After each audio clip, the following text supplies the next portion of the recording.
Bonjour, je m'appelle Benjamin Lubzinski, je suis psychothérapeute et coach et aujourd'hui je vais vous parler d'un sujet qui nous concernera tous à un moment donné dans notre vie puisqu'il s'agit du traitement de la douleur. La douleur est une chose complexe.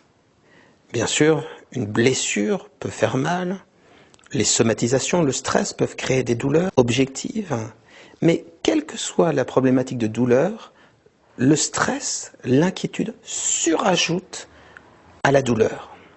Et maintenant, les traitements de la douleur incorporent toujours un pan psychologique. C'est-à-dire qu'on ne va pas utiliser des antalgiques, des antidouleurs uniquement, mais plein d'autres techniques qui vont apprendre aux gens à mieux maîtriser la douleur, voire carrément à s'en débarrasser.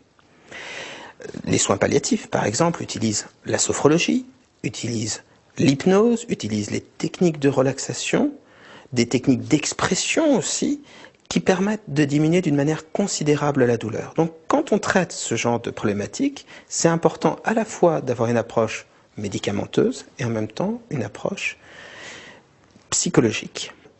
Une expérience a été réalisée récemment qui est très intéressante puisqu'on a radiographié le cerveau de personnes en transe, c'est-à-dire pratiquant l'hypnose. Et on a observé que les centres de la douleur au niveau du cerveau voyaient leur intensité divisée par 2.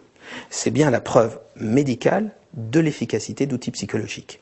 Maintenant, il est évident que si l'hypnose marche, la méditation, la sophrologie, la relaxation sont aussi très efficaces. Mais en tout cas, c'est la preuve médicale de l'efficacité de l'hypnose. Et donc, sans même parler du travail spécifique qu'on peut faire avec cet outil, simplement l'apprentissage de la transe, l'apprentissage de l'auto-hypnose permet de diminuer d'une manière importante la douleur. Ensuite, il y a plein d'autres exercices qui fonctionnent. Plus on est calme, moins on ressent la douleur. On peut apprendre à se divertir de la douleur, c'est-à-dire focaliser son attention sur autre chose que sur le centre de la douleur.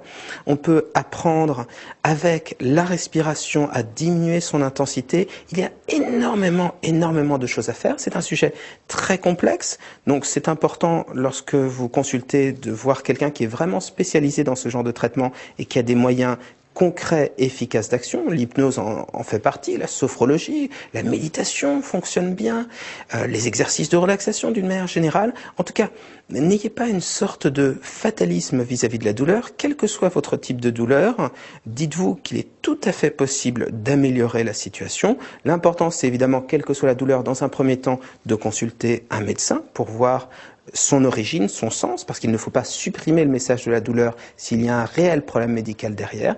Et une fois qu'on sait d'où vient la douleur, eh bien la traiter avec les médicaments, mais pas uniquement, puisque d'autres techniques purement psychologiques sont aussi très efficaces. Et toutes les dernières études montrent que la psychologie et les différents outils ont un mode d'action finalement assez similaire aux antalgiques. Si vous voulez des informations, des articles, des vidéos traitant de ce sujet, vous avez le site psy-coach.fr. Vous trouverez également le nom de spécialistes de la douleur. Vous pourrez également trouver sur ce site des exercices de relaxation, des séances d'hypnose qui diminueront déjà une partie de la perception de votre douleur. Et puis si vous souhaitez nous consulter, un numéro de téléphone, le 01 42 26 40 27.